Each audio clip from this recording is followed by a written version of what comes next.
Hello friends, स्वागत है आप सभी का आपके अपने परिवार उद्धव क्लासेस पर।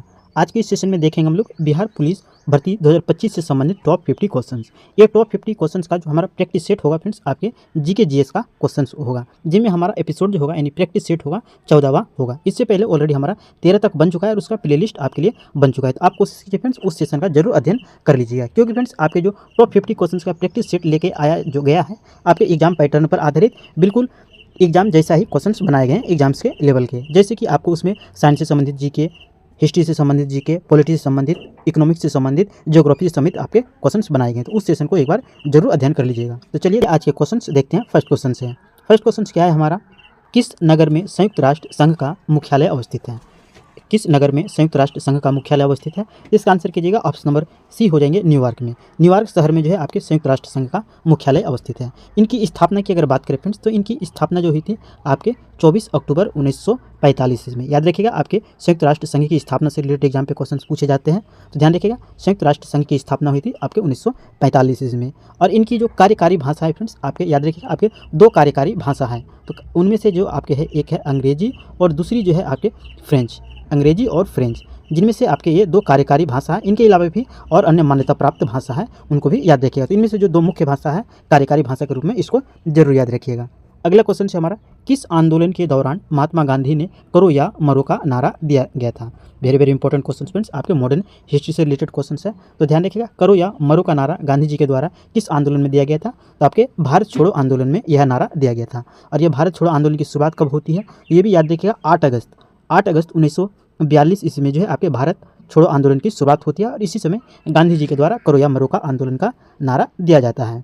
इनमें से अगर बात करें सविनय अवज्ञा आंदोलन की शुरुआत कब हुई थी, तो ये जरूर याद रखिए फ्रेंड्स, आपके 1930 ईस्वी में सविनय अवज्ञा आंदोलन की शुरुआत होती है 1930 ईस्वी में। और खिलाफत आंदोलन की शुरुआत होती है आपके 1919 ईस्वी में। और स्वदेशी आंदोलन की शुरुआत होती है आपके 1905 ईस्वी में। ये मैं इंपॉर्टेंट फैक्ट्स इसलिए बता रहा हूँ फ्रेंड्स, क्योंकि ये सब क्वेश्चंस आपके एग्जाम पे कई बार पूछे जा चुके हैं। ये जो टॉपिक क्वेश्चंस के बनाए गए आपके बिल्कुल एग्जाम पैटर्न पर और प्रीवियस ईयर क्वेश्चंस को देखकर ही बनाए गए हैं। अगला क्वेश्चन है हमारा, सोलर कुकर में किसका उपयोग किया जाता है? साइंस से संबंधित क्वेश्चन है। मैंने बताया था ना आपको, ये जो टॉप 50 क्वेश्चन है आपके सारे सब्जेक्ट को कवर किया गया बिल्कुल एग्जाम पैटर्न पर। तो ध्यान रखिएगा, सोलर कुकर में किसका उपयोग किया जाता है? तो आंसर कीजिएगा अवतल दर्पण का। अवतल दर्पण का उपयोग किया जाता है। और अगर बात करें उत्तल दर्पण का उपयोग आपको कहाँ देखने को मिलते हैं, तो वो भी याद रखिएगा, आपके वाहनों के जो साइड मिरर होते हैं उनमें आपके उत्तल दर्पण का उपयोग होता है। और सोलर कुकर में आपके अवतल दर्पण का उपयोग होता है। नेक्स्ट क्वेश्चन है हमारा, राष्ट्रीय ग्रामीण स्वास्थ्य मिशन कब आरंभ हुआ था? वेरी वेरी इंपॉर्टेंट क्वेश्चन, ध्यान रखिएगा। इसकी शुरुआत जो हुई थी आपके अप्रैल 2005 में। अप्रैल 2005 में जो है आपके राष्ट्रीय ग्रामीण स्वास्थ्य मिशन की शुरुआत हुई थी। अगला क्वेश्चन है हमारा, बंगाल विभाजन के विरुद्ध कौन सा आंदोलन आरंभ किया गया था? बंगाल विभाजन के विरुद्ध कौन सा आंदोलन प्रारंभ किया गया था? इससे पहले एक क्वेश्चन से जरूर याद रखिएगा, आपके बंगाल विभाजन की शुरुआत कब होती है? तो आपके 1905 में बंगाल विभाजन जो होते हैं 1905 में। और इसी समय जो है इनके विरोध में जो है आपके स्वदेशी आंदोलन की शुरुआत की जाती है। तो ध्यान रखिएगा, बंगाल विभाजन के विरोध में कौन सा आंदोलन प्रारंभ किया जाता है? तो आपके स्वदेशी आंदोलन का प्रारंभ किया जाता है। अगला क्वेश्चन है, पंचायती राज मंत्रालय का गठन कब हुआ था? पंचायती राज मंत्रालय का गठन कब हुआ था? तो याद रखिएगा, आपके इनका जो गठन हुआ था आपके 2004 में। 2004 में जो है इसका गठन हुआ था। ध्यान रखिएगा, कब हुआ था पंचायती राज का गठन?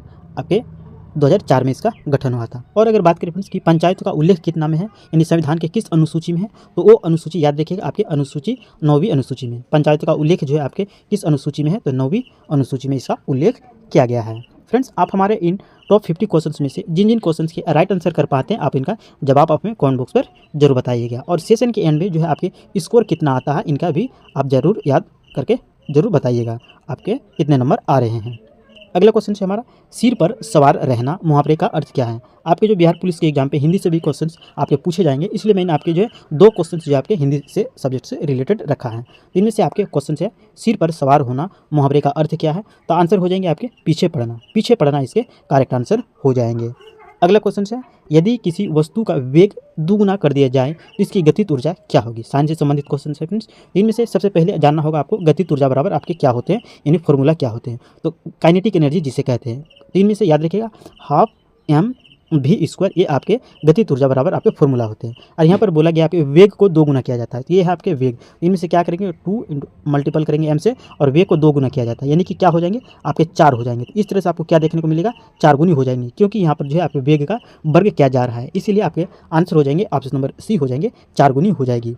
गतिज ऊर्जा कितनी हो जाएगी आपके 4 गुनी हो जाएगी। अगला क्वेश्चन है, ब्रिटिश शासन के विरोध में किस वर्ष असहयोग आंदोलन आरंभ किया गया था? ब्रिटिश शासन के विरोध में किस वर्ष असहयोग आंदोलन प्रारंभ किया गया था? इसका आंसर कीजिएगा, ऑप्शन नंबर बी हो जाएंगे 1920 ईस्वी में। 1920 ईस्वी में जो है आपके असहयोग आंदोलन की शुरुआत की जाती है। नेक्स्ट क्वेश्चन से हमारा, केसर का मुख्य उत्पादक राज्य कौन है? यानी सीधा सा क्वेश्चन याद रखिएगा, केसर का उत्पादन मुख्यतः कौन सा राज्य करता है या फिर कौन से केंद्र शासित प्रदेश करते हैं? इसका आंसर कीजिएगा, ऑप्शन नंबर हो जाएंगे सी, जम्मू और कश्मीर। जम्मू कश्मीर राज्य जो है केसर के उत्पादन के लिए काफ़ी प्रसिद्ध है। ये क्वेश्चन आपके एग्जाम पे पूछे जा चुके थे फ्रेंड्स कि केसर का वैज्ञानिक नाम क्या है? केसर का वैज्ञानिक नाम क्या है? तो ये जरूर याद रखिएगा फ्रेंड्स, आपके एग्जाम पे जरूर पूछे जा सकते हैं, क्योंकि आपके रेलवे के एग्जाम्स में जो है इस तरह के क्वेश्चन आपके कई बार देखने को मिलते हैं। तो जरूरी नहीं कि आपके जो क्वेश्चन आपके रेलवे के एग्जाम पे पूछे जाते हैं बिहार पुलिस के एग्जाम्स में क्वेश्चन नहीं पूछे जाएंगे, बल्कि आपके टॉपिक कवर होंगे। साइंस से संबंधित क्वेश्चन वहाँ जिस लेवल के क्वेश्चन पूछे जा रहे हैं, यहाँ भी आपको उसी लेवल के क्वेश्चन आपके पूछे जाते हैं। तो याद रखिएगा, केसर का जो वैज्ञानिक नाम है वो हो जाएंगे क्रोकस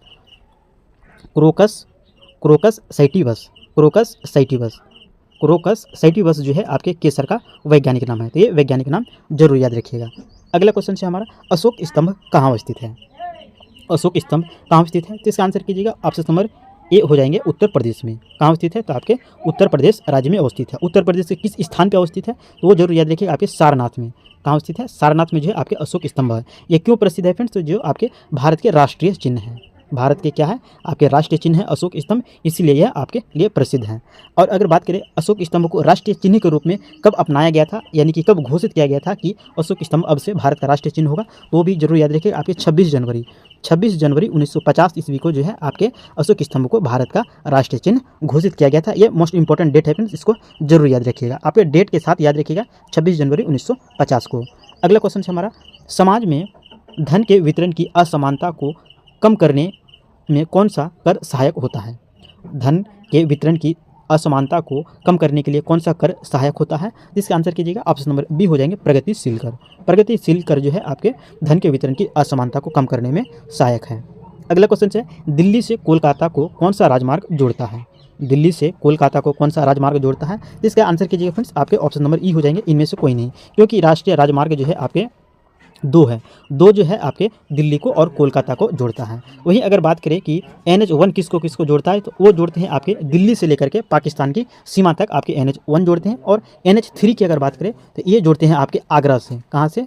आपके आगरा से आपके मुंबई के बीच। आगरा से मुंबई के बीच जो है आपके कौन से राष्ट्रीय राजमार्ग होते हैं? तो आपके NH3 होते हैं। तो ये NH3 जो राष्ट्रीय राजमार्ग है फ्रेंड्स, इसको जरूर याद रखिएगा, जो आपके आगरा से लेकर के मुंबई को जोड़ते हैं। फ्रेंड्स, आपको अगर हमारी सेशन पसंद आ रही है, आपके लिए हेल्पफुल हो रही है, तो सेशन को एक लाइक और एक शेयर जरूर कीजिएगा। और आप अगर हमारे इस उद्धव क्लासेस पर नहीं है तो उद्धव क्लासेस को सब्सक्राइब कर लीजिएगा और बेल आइकन को भी प्रेस कर लीजिएगा, ताकि आपको हमारे आने वाले इसी तरह के इंपॉर्टेंट वीडियो का नोटिफिकेशन आप तक पहुँचते रहे। अगला क्वेश्चन है हमारा, विश्व स्वास्थ्य दिवस कब मनाया जाता है? भारत में यानी कि विश्व स्वास्थ्य दिवस कब मनाया जाता है? इसका आंसर कीजिएगा, ऑप्शन नंबर ए 7 अप्रैल को।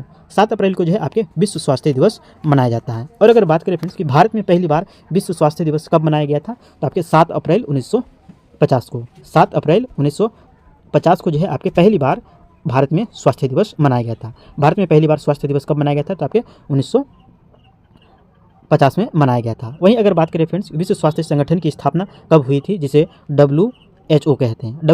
इसकी स्थापना की अगर बात करें तो इसकी स्थापना कब हुई थी? तो आपके 1948 में इसकी स्थापना होती है, 1948 ईस्वी में। और अगले 2 वर्षों के बाद में यह घोषणा कर देती है विश्व स्वास्थ्य संगठन की जो है पूरे विश्व में जो है आपके 7 अप्रैल को विश्व स्वास्थ्य दिवस मनाया जाएगा। उसी समय से भारत में भी विश्व स्वास्थ्य दिवस 7 अप्रैल को मनाया जाता है। अगला क्वेश्चन है हमारा, झारखंड में स्थित इस्पात संयंत्र कौन सा है? झारखंड में स्थित इस्पात संयंत्र कौन सा है? इसका आंसर कीजिएगा, बोकारो इस्पात संयंत्र। बोकारो इस्पात संयंत्र जो फ्रेंड्स आपके झारखंड राज्य में अवस्थित है, जो आपके झारखंड का एक जिला है आपके बोकारो, वहीं पर जो ये इस्पात संयंत्र अवस्थित है। अगर इनकी बात करें कि इनकी स्थापना जो हुई थी किस वर्ष हुई थी, तो आपके 1964 ईस्वी में इसकी स्थापना हुई थी। ये जरूर वर्ष याद रखिएगा। वहीं अगर बात करें फ्रेंड्स कि बोकारो इस्पात संयंत्र जो झारखंड में स्थापना की गई थी, ये किस देश की सहयोग से स्थापना की गई थी? तो आपके रूस देश के सहयोग से इसकी स्थापना की गई थी। और दुर्गापुर इस्पात संयंत्र की स्थापना जो की गई थी भारत में, ये किस देश के द्वारा की गई थी? तो आपके ब्रिटेन देश के द्वारा जो है ब्रिटेन देश की सहयोग से इनकी स्थापना की गई थी। और भिलाई इस्पात संयंत्र की अगर बात करें, ये किस देश की स्थापना सहयोग से की गई थी, तो आपके रूस देश के सहयोग से इसकी स्थापना की गई थी। अगला क्वेश्चन से हमारा 16वां क्वेश्चन, भारतीय स्वतंत्रता संघर्ष के समय कांग्रेस का उदारवादी काल किस अवधि को कहा जाता है? भारतीय स्वतंत्रता संघर्ष के समय कांग्रेस का उदारवादी काल की अवधि किसको कहा जाता है, यानी किससे कब तक वर्ष को कहा जाता है? तो याद रखिएगा 1985 से लेकर 1905, यानी कांग्रेस की स्थापना से लेकर के आपके भारत के विभाजन के समय तक, सॉरी फ्रेंड्स, आपके बंगाल विभाजन के समय तक के जो कार्यकाल रह चुके हैं उनमें उन्हें क्या कहते हैं? कांग्रेस का उदारवादी का काल कहा जाता है। अगला क्वेश्चन से हमारा अगला क्वेश्चन हो जाएंगे, निम्न में से कौन भू आबद्ध राज्य है? निम्न में से कौन भू आबद्ध राज्य है, यानी कि क्वेश्चन कहने का मतलब है कि वह कौन से राज्य है जो चारों तरफ भूमि से घिरा हुआ है, समुद्री तट से लगा हुआ नहीं है। तो इनमें से जो आपके आंसर हो जाएंगे, आपके ऑप्शन नंबर बी हो जाएंगे बिहार राज्य। बिहार राज्य जो है आपके पूरी तरह से भू आबद्ध राज्य है। महाराष्ट्र भी आपके पश्चिम तट में अवस्थित है, जो आपके समुद्री तट बनाते हैं, गुजरात भी बनाते हैं और उड़ीसा भी बनाते हैं। अगला क्वेश्चन है, वैज्ञानिक और औद्योगिक अनुसंधान परिषद का मुख्यालय कहाँ स्थित है?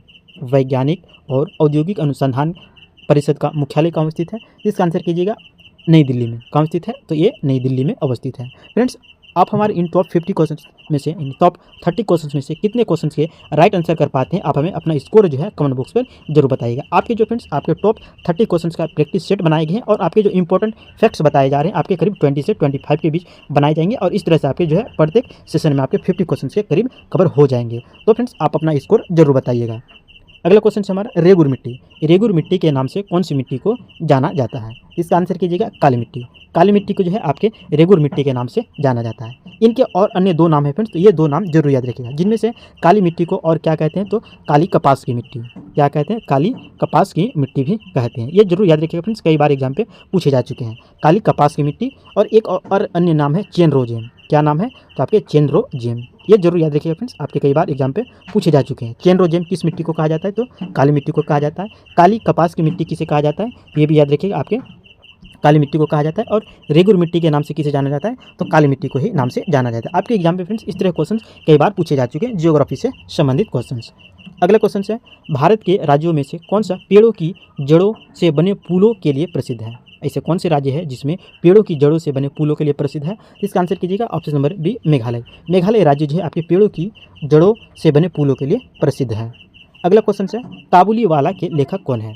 काबुलीवाला के लेखक कौन है? इसका आंसर कीजिएगा ऑप्शन नंबर बी हो जाएंगे रविंद्रनाथ टैगोर। रविंद्रनाथ टैगोर जी के द्वारा जो है आपके काबुलीवाला रचना की जाती है। इनके अलावा जो बांग्लादेश का राष्ट्रीय गान है अमर सोनार बांग्ला, अमर सोनार बांग्ला, इनकी रचना भी जो है आपके किसके द्वारा की गई थी? तो आपके रविंद्रनाथ टैगोर जी के द्वारा की गई थी। तो ये भी जरूर याद रखिएगा, क्योंकि फ्रेंड्स आपके किसी देश के राष्ट्रीय गान का लिखना काफ़ी प्रसिद्ध बात है और काफ़ी गौरवपूर्ण बात है, इसलिए याद रखिएगा अमर सोनार बांग्ला की रचना जो है आपके रविंद्रनाथ टैगोर के द्वारा की गई थी। इनके अलावा भारत के जो राष्ट्रीय गान है जन गण मन, इनकी रचना भी जो है आपके रविंद्रनाथ टैगोर जी के द्वारा की गई थी। यानी कि भारत का राष्ट्रीय गान और बांग्लादेश का राष्ट्रीय गान की रचना रविंद्रनाथ टैगोर जी के द्वारा की जाती है। दोनों पॉइंट्स जरूर याद रखिएगा। अगला क्वेश्चन से हमारा, कर्पूरी ठाकुर बिहार के मुख्यमंत्री कब बने थे? मैंने बताया था ना फ्रेंड्स, आपके जो टॉप 30 क्वेश्चन का प्रैक्टिस सेट बनाया गया है, इनमें आपके सारे सब्जेक्ट को कवर किया गया है, जिनमें से आपके हिस्ट्री हो, पॉलिटी हो, ज्योग्राफी हो, इकोनॉमिक्स हो, बिहार स्पेशल जीके हो, बिल्कुल एग्जाम पैटर्न पर ये प्रैक्टिस सेट बनाए गए हैं। आपके इन टॉप 30 क्वेश्चन में से फ्रेंड्स 25 क्वेश्चन के राइट आंसर कर पाते तो आपकी समझिए कि आपकी तैयारी बेहतरीन हो चुकी है। इनसे राइट आंसर कीजिएगा, इसके कर्पूरी ठाकुर बिहार के मुख्यमंत्री कब रहे थे? तो आंसर कीजिएगा ऑप्शन नंबर बी हो जाएंगे 1970 ईस्वी में बिहार के मुख्यमंत्री बने थे। अगला क्वेश्चन है हमारा, कौन सा विटामिन रक्त का थक्का जमाने में महत्वपूर्ण भूमिका निभाता है? इसके आंसर कीजिएगा ऑप्शन नंबर डी हो जाएंगे विटामिन के। विटामिन के जो है आपके मानव शरीर में रक्त का थक्का जमने में महत्वपूर्ण भूमिका निभाती है। अगला क्वेश्चन है हमारा, सूफी किस रूप में जाने जाते हैं? सूफी शब्द जो है ये किसके लिए उपयुक्त होते हैं, यानी प्रयोग किए जाते हैं? तो आंसर कीजिएगा आपके मुस्लिम संत, मुस्लिम संतों के लिए जो है आपके सूफी शब्द का उपयोग किया जाता है। अगला क्वेश्चन है हमारा, मैंग्रोव किसे कहा जाता है? मैंग्रोव या फिर मैंग्रोव वन कह सकते हैं, तो याद रखिएगा मैंग्रोव वन किससे कहा जाता है? तो इसका आंसर कीजिएगा ऑप्शन नंबर सी हो जाएंगे लवन कच्छ का एक प्राकृतिक वन। कच्छ का लवन में जो आपके प्राकृतिक वन है उसी को जो है आपके मैंग्रोव वन के नाम से जाना जाता है। अगला क्वेश्चन है, राज्यसभा का सभापति कौन होता है? राज्यसभा का सभापति कौन होता है? इसका आंसर कीजिएगा ऑप्शन नंबर सी हो जाएंगे उपराष्ट्रपति। उपराष्ट्रपति जो होते हैं आपके राज्यसभा के सभापति होते हैं। नेक्स्ट क्वेश्चन है हमारा, बिहार के वर्तमान स्वास्थ्य मंत्री कौन है? बिहार के वर्तमान स्वास्थ्य मंत्री कौन है? तो इसका आंसर कीजिएगा ऑप्शन नंबर बी हो जाएंगे मंगल पांडे। मंगल पांडे जो है वर्तमान समय में बिहार राज्य के स्वास्थ्य मंत्री हैं। नेक्स्ट क्वेश्चन है अनार का लाल रंग किसके कारण होता है। साइंस से संबंधित क्वेश्चन है फ्रेंड्स और इसी तरह के एग्जाम पे आपको क्वेश्चंस देखने को मिलेंगे। तो ध्यान रखिएगा अनार का लाल रंग किसके कारण होता है, तो आपके एंथोसाइनिन के कारण जो है आपके किसका कारण होते हैं, तो आपके एंथोसाइनिन के कारण अनार का लाल रंग होता है। और क्लोरोफिल की अगर बात करें तो क्लोरोफिल के कारण जो आपके पत्तियों का रंग जो हरे होते हैं आपके किसके कारण होते हैं, तो आपके क्लोरोफिल के कारण होते हैं।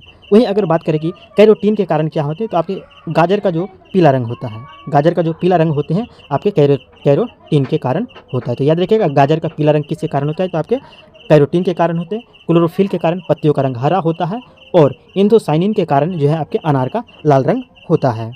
अगला क्वेश्चन है दंत चिकित्सक के रूप में किस दर्पण का उपयोग किया जाता है। दंत चिकित्सक के रूप में किस दर्पण का उपयोग किया जाता है, तो इसका आंसर कीजिएगा ऑप्शन नंबर सी हो जाएंगे, अवतल दर्पण का उपयोग किया जाता है। इसका उपयोग किया जाता है, अवतल दर्पण का उपयोग किया जाता है।